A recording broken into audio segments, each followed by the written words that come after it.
하나 둘 셋. Welcome to the Super Show. Let's go. Go where? Anyways, I'm Qian. And I'm Jack. So, what are we doing today?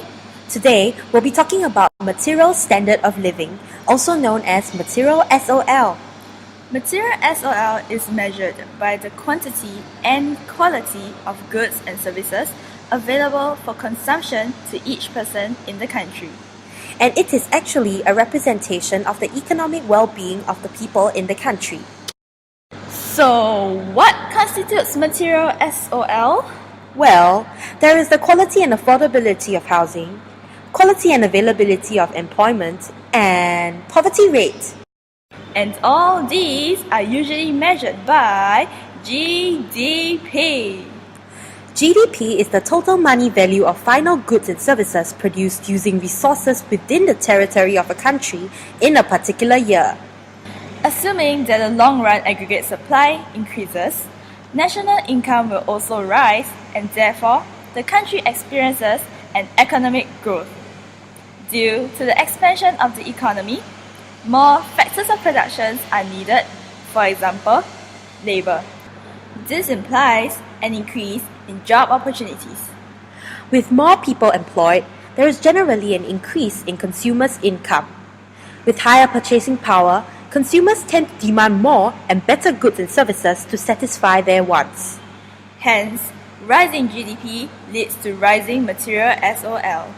For example, in America, from the 19th century to the 20th century, there was an increase in labor productivity per hour from 0.19 in the year 1800 to 0.57 in the year 1900.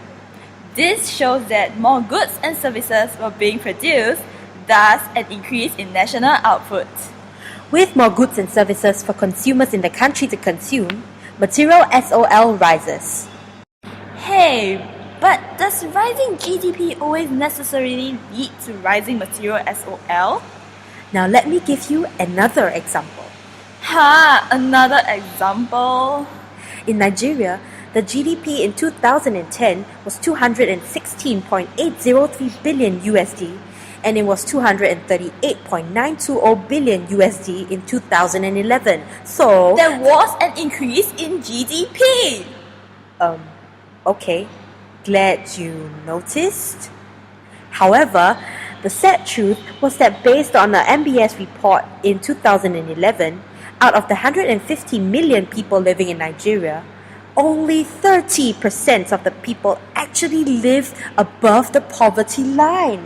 So 70% of the people are living below the poverty line?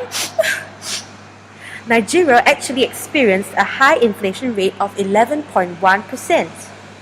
From this example, we can actually see that rising GDP is not an accurate measure of rising material SOL, since we need to consider a country's inflation rate as well. Oh, I know! Inflation is defined as a sustained increase in the general price level. To put it simply, the real money value gets smaller and smaller. For example, good A costs $2 in January, but due to high inflation rate, it might be double the actual price for the same good. Yep. So the GDP figures discussed earlier on were all nominal GDPs. For a more accurate indication of a country's material SOL, we should consider the real GDP, which has already been adjusted for price changes. Wow, fantastic, baby.